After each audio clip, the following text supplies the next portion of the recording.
So nung huling beses na nagkarenderya ako, sobrang dami sa inyo yung nagsabing eto naman daw yung sunod kong puntahan. At nung nakita ko to, masasabi kong hindi siya basta-basta karenderya, kundi mega karenderya. Kasi yung dami ng pagkain na niluluto nila dito sa araw-araw, nakakalula. Yung mga lalagyan nila ng ingredients naglalakihan at ang bibigat ng mga kalderong binubuhat nila. Tapos yung mga nakaprepare nilang rekado, hile-hilera. Tingnan niyo yung mga yan. Nagsisimula raw sila magluto as early as 2 o'clock in the morning. At sa sobrang dami ng mga suki nilang bumibili ng ulam dito, kahit na ang dami-daming pagkain na nakaluto, usually daw around 3 p.m. paubos na yung tinda nila. Nakakatawa pa nga kasi nung nagtanong ako kung ilan ang putahing niluluto nila sa maghapon, ang sagot nila sa akin, hindi na rin daw nila masabi. Basta ang alam daw nila, pinupuno nila ng ulam yung counter ng tindahan. Nung sinubukan kong bilangin, may nakita akong mga 14 na iba't ibang putahe, pero hindi pa sila tapos magluto nun.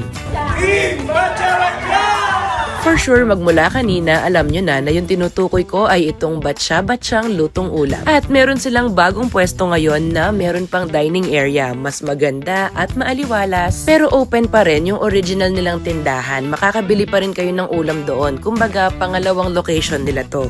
At na-witness ko nga yung walang puknat na pagdating ng mga suki nila. Nagsimula daw yung business na to noon pang 1988 na wala pa ako sa earth noon. So pag nag-dine-in ka dito, eto yung presyuhan nila. Merong combo meal at meron ding a la carte order. So eto na nga, meron tayong 2 combo meal at 2 a la carte para matikman natin yung mga best sellers nila. Yung ilan daw sa mga binabalikan talaga ng customers dito ay yung caldereta, beef lengua at saka sisig. So kasama yan sa orders natin today. At alam nyo ba, yung pagpunta namin dito surprise visit yan ha. Kumbaga hindi nila alam na pupunta kami ng oras na yon. Pero nung nakita ko yung kitchen nila, masasabi ko na ang linis ng production nila ng pagkain dito. Kampante ako sa quality at saka sa cleanliness. Tapos nung unang tikim ko pa lang ng caldereta, gets ko na kung bakit siya best seller. Nagustuhan ko rin yung chicken pastel, tapos eto naman yung beef lengua, ang lambot ng beef, tapos malasa yung pagkakaluto. Etong susunod naman, Korean pork barbecue, balanse yung tamis at alat. Tapos eto naman yung talagang hinahanap nung halos lahat ng nakapila ay yung kanilang sisig. Crispy sisig yung style niya, lasang-lasa mo yung asim mula sa kalamansi at meron siyang atay.